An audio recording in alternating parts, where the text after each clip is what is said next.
আসসালামু আলাইকুম। আরেকটি ভিডিওতে আপনাদের সবাইকে স্বাগত জানাচ্ছি। এই যে দেখুন, এখানে আমার একটা দোপাটির চারা। আপনারা হয়তো জিনিসটা জানেন কি জানেন না, আপনাদেরকে জানিয়ে দিই যে দোপাটি গাছ কিন্তু শুধু শীতের গাছ নয়, দোপাটি গাছ কিন্তু বর্ষারও একটা উদ্ভিদ এবং বর্ষা ছাড়াও একটু একটু যত্নে কিন্তু গরমেও বেশ ভালো ফুলই দেয়। শুধু একটু পানি বেশি দিতে হবে গাছের গোড়া, মানে ময়েশ্চার রাখতে হবে গাছের গোড়াটা।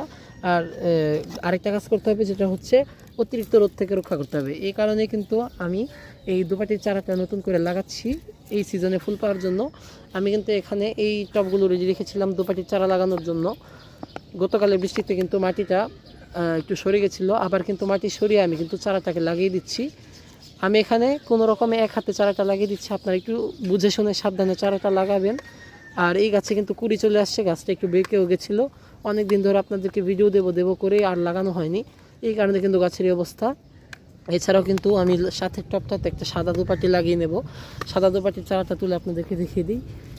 এই যে দেখুন, এখানে কিন্তু সাদা দোপাটির চারা আছে, যেটা আমি রেখে দিয়েছিলাম এখানে লাগানোর জন্য। এই যে চারাটা, এটা কিন্তু আমি এবার নিয়ে লাগিয়ে দেব। এই যে দেখুন, এই টপটাতে লাগাবো। এবং আপনারা লাগানোর সময় অবশ্যই গোড়া দিয়ে কিছুটা অংশ খালি রাখবেন, যাতে এই স্থান ওই জায়গাটাতে আপনারা খাবার দিতে পারেন পরবর্তী সময়ে। যার সঙ্গে একটা ঘাস এসেছিলো, ঘাসটাকে তুলে ফেলে দিই। এই যে দেখুন, এবার কিন্তু আমি চারাটাকে লাগিয়ে দিচ্ছি ভালোভাবে চেপে চেপে। আর দোপাটি গাছ কিন্তু সারা বছরই বেশ ভালো ফুল দেয়, এই কারণে দোপাটি গাছ আপনারা সারা বছরই লাগাতে পারেন। ধন্যবাদ সবাইকে। আসসালামু আলাইকুম।